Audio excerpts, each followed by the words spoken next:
혹시 요즘 우리 사회가 어딘가 좀 잘못되어 가고 있다는 생각 해보신 적 없으세요? 과학철학자 스티븐 마이어는 바로 그 근본 원인이 신앙의 상실에 있다고 말하는데요. 놀랍게도 그 원인을 과학에서 찾습니다. 과학이 어떻게 믿음을 흔들었고 또 역설적으로 어떻게 믿음의 증거가 될 수 있다는 건지 그 이야기를 지금부터 시작해 볼까 합니다.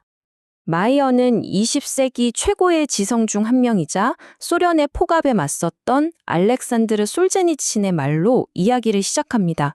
사람들이 신을 잊었기 때문에 이런 일이 벌어지고 있다. 바로 이 한 문장, 이 문장이 우리 시대의 모든 혼란을 꿰뚫는 진단이라고 마이어는 보고 있는 거죠. 아니, 40년 전의 경고가 지금 우리에게도 해당되는 이야기일까요? 우리가 겪는 이 수많은 문제들이 정말로 신을 잊어버린 대가일까요? 마이어의 주장을 따라가면서 그 연결고리를 한번 찾아보겠습니다. 자, 그렇다면 마이어가 말하는 위기의 문화라는 게 구체적으로 뭘까요? 그는 지금 우리 사회 표면에 드러난 여러 문제들이 사실은 더 깊은 곳, 그 기반부터 무너지고 있다는 신호라고 말합니다. 마이어가 보여주는 현실은 좀 암울합니다. 급증하는 10대 자살률, 사회 전체에 퍼진 불안과 우울, 끔찍한 총기 난사, 그리고 약물 중독까지. 이 모든 게 그냥 따로따로 일어나는 일들이 아니라 사실은 하나의 뿌리에서 자라난 일종의 재앙이라고 그는 보고 있는 겁니다. 그렇다면 이 모든 문제의 뿌리는 대체 어디에 있는 걸까요? 마이어는 그 원인을 바로 믿음이 사라진 것에서 찾습니다. 그리고 그 믿음을 약하게 만든 주범으로 놀랍게도 과학을 지목해요. 실제로 데이터를 보면요, 이 주장이 더 와닿습니다. 갤럽 조사를 보면 신에 대한 믿음이 불과 10년도 안 되는 기간 동안 무려 10%나 급락했어요. 특히 여기서 주목해야 할 점은요, 이 변화를 이끌고 있는 세대가 바로 Z세대, 가장 젊은 세대라는 사실이에요. 아니, 그럼 젊은 세대는 도대체 왜 신을 떠나는 걸까요? 그 이유가 놀랍습니다. 스스로를 무신론자라고 밝힌 사람들의 65%가 과학적 발견 때문에 신의 존재를 믿기 어렵다고 대답했어요. 그러니까 믿음의 가장 큰 벽이 바로 과학이라는 거죠. 이게 그냥 단순한 통계 수치가 아닙니다. 마이어가 강연을 하는데 그걸 찍고 있던 젊은 카메라 기사가 갑자기 눈물을 터트린 거예요. 왜냐하면 자기가 과학을 배우면서 느꼈던 그 절망감, 신앙과 과학 사이에서 도저히 화해할 수 없었던 그 기억이 떠올랐기 때문이죠. 이게 바로 많은 젊은이들이 지금 겪고 있는 고통스러운 내적 갈등의 모습입니다. 자, 그럼 도대체 과학 교육의 어떤 부분이 신앙과 이렇게 충돌하는 걸까요? 마이어는 그 배후에 아주 강력한 철학이 숨어 있다고 말합니다. 바로 유물론적 세계관이죠. 유물론, 이게 뭘까요? 아주 간단하게 말해서 눈에 보이는 물질이 전부라는 생각입니다.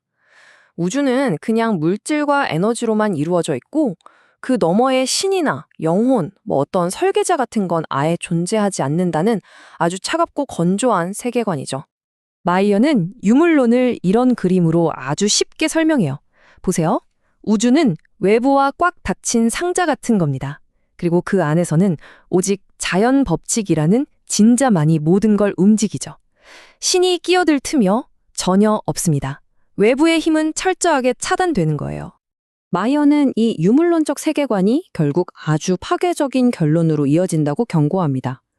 이 관점에서 보면요, 우리가 소중하게 여기는 인간의 존엄성, 자유의지, 또 선과 악을 나누는 기준, 그리고 삶의 궁극적인 목적, 이 모든 게 사실은 뇌가 만들어낸 환상에 불과하다는 결론이 나와요. 노벨 물리학상 수상자인 스티븐 와인버그의 이 고백을 들어보면 정말 섬뜩할 정도입니다. 세상이 더 이해 가능해 보일수록 더 무의미해 보인다. 과학적으로 세상을 다 알게 될수록 오히려 삶의 의미는 사라진다는 이 얼마나 허무한 절망인가요? 마이어는 이게 그냥 머릿속 생각 노름이 아니라고 강조합니다. 제시 킬고어라는 젊은 퇴역 군인의 비극적인 이야기를 들려주는데요. 이분은 리처드 도킨스의 책을 읽고 기독교 신앙이 완전히 무너져 내린 뒤에 결국 삶의 의미를 잃고 스스로 목숨을 끊었습니다. 생각이, 아이디어가 사람을 죽일 수도 있다는 끔찍한 증거인 셈이죠. 자, 여기까지 들으면 정말 너무 암울하죠? 하지만 마이어의 진짜 이야기는 바로 지금부터 시작됩니다. 이 모든 절망적인 상황을 뒤집을 만한 좋은 소식이 있다는 거예요. 그리고 그 희망의 증거가 놀랍게도 바로 그 과학계 내부에서 나오고 있다고 주장합니다. 자, 이제 마이어 주장의 핵심으로 한번 들어가 보겠습니다. 그는 지난 수십 년간의 과학적 발견들이 오히려 유물론의 기초를 뿌리채 흔들고 있고 지적인 설계자의 존재를 아주 강력하게 보여주고 있다고 말합니다. 그의 주장은 크게 이 세 가지 기둥으로 이루어져 있습니다. 첫째, 우주에는 시작이 있었다. 둘째, 우주는 생명에 맞게 미세 조정되어 있다. 그리고 셋째, 생명의 DNA에는 디지털 코드가 들어있다. 이 세 가지 꼭 기억해 두시면 그의 논증을 따라가기 훨씬 쉬우실 거예요. 첫 번째 발견, 바로 우주론에서 나왔습니다. 우주에 시작이 있었다는 사실이죠. 에드윈 허블이 발견한 것처럼 우주가 계속 팽창하고 있다는 건 시간을 거꾸로 돌리면 모든 게 한 점에서 시작됐다는 뜻이잖아요. 바로 빅뱅이죠. 그런데 생각해 보세요. 우주 자체가 시작되었다면 그 시작을 일으킨 원인은 우주 바깥에 있어야만 합니다. 바로 그래서 저명한 우주론자 앨런 샌디지가 이걸 두고 초자연적 사건이라고 불렀던 겁니다. 두 번째는 물리학의 미세 조정 문제입니다. 이게 뭐냐면 중력의 힘이나 우주가 팽창하는 속도 같은 물리 법칙의 기본 값들이요. 생명체가 존재하기 위해서 정말 칼날 위에서 균형을 잡는 것처럼 아주 극도로 정밀하게 조정되어 있다는 발견이에요. 이 값들이 조금만 달랐다면 별도, 행성도, 우리 같은 생명체도 아예 존재할 수 없었을 겁니다. 말 그대로 골디락스 우주인 거죠.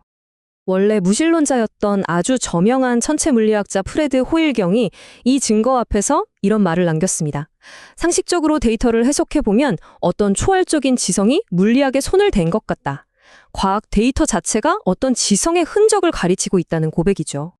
그리고 마지막 세 번째는 생물학의 혁명, 바로 DNA에서 발견된 디지털 코드입니다.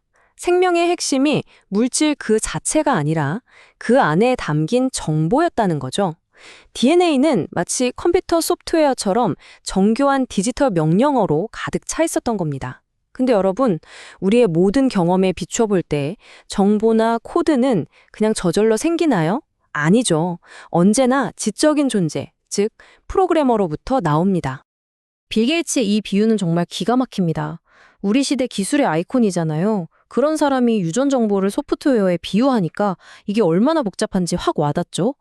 그리고 우린 너무나 잘 알고 있습니다. 소프트웨어에는 반드시 프로그래머가 있다는 사실을요. 자, 그럼 이 세 가지 발견을 모두 종합하면 어떤 그림이 그려질까요? 마이어는 바로 이 증거들이 과학과 신앙의 관계를 완전히 새롭게 만들고 신의 존재에 대한 새로운 논증을 제시한다고 선언합니다.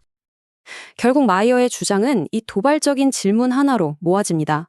한때 신앙의 가장 큰 적처럼 보였던 과학이 이제는 오히려 신을 가리키는 가장 강력한 나침반이 될 수 있는 걸까요? 마이어의 주장에 따르면 과학의 최전선에서 나오는 발견들은 우리에게 텅 비고 무의미한 우주가 아니라 의미와 목적으로 가득 찬 세계를 다시 볼 수 있는 길을 열어주고 있습니다. 여러분의 생각은 어떠신가요?